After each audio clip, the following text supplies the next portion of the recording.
হে everyone, সবাই কেমন আছো? আশা করি ভালো আছো। আর একটি নতুন ভিডিওতে তোমাদের সবাইকে স্বাগত জানাই। আমি সকালবেলা ভিডিওটা শুরু করি প্রতিদিন এরকম। ভিডিও শুরু না করলেও সকালটা শুরু করি এইভাবে।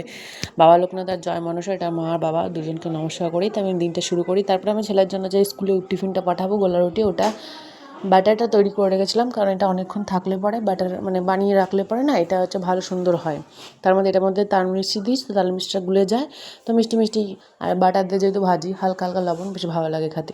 তারপরে আজ আমার সকালে দোকান আছে, এটা আমাদের এক্সট্রা চাকরি। আমাদের না, এটা আমার এক্সট্রা চাকরি। তো আমি সকাল সকাল দোকানটা খুলে নিলাম। দোকানে যে সকালবেলা রাত্রিবেলা যে অবস্থাটা থাকে, আমি রাত্রিবেলাটা ঘরটা এরকম করে থাকে কেন জানো তো? কারণ আমার ছেলে ঘুমায় রাত্রিবেলা 12টা 12:30 নাগাদ। তার আগে পর্যন্ত রাত্রিবেলা যা যা জিনিসপত্র আছে সব এরকমভাবে থাকে। ও যে যে জিনিসগুলো নিয়ে খেলা করে, সেই জিনিসগুলো এইভাবে ছড়ানো থাকে। আমি না আগে কী করতাম জানো তো? ওই জিনিসগুলো ওকে ঘুম পাড়িয়ে দিয়ে তারপরে গুছিয়ে আমি ঘুমাতাম। তার দেখতাম কি সকালবেলা উঠে আবার আমাকে সেই খাটনিটাই খাটতে হচ্ছে। যেগুলো গোছাতাম সেগুলো আবার গোছাতে হচ্ছে, বা অন্যদিকে চারিদিকে গোছাতে। তার জন্য আমি আর গোছাই না, একবারে সকালবেলা ঘুম থেকে উঠে গোছাই। তারপরে এই যে এক গাদা জামা প্যান্ট, যেহেতু ছোটো বাচ্চা আছে জানোই, বাড়িতে থাকলে পরে কীরকম জামা প্যান্ট হয়, তার মধ্যে বর্ষাকাল, কোনো জামা প্যান্ট শোকাচ্ছে না। এই জামা প্যান্টগুলো ছাদে রোদে মেলে দিয়ে আসলাম। তো আজকে রান্না করেছিলাম সোয়াবিনের তরকারি আর ঢ্যাঁড়সের ঝাল। তো ভিডিওটা কেমন লাগলো অবশ্যই কিন্তু জানিও।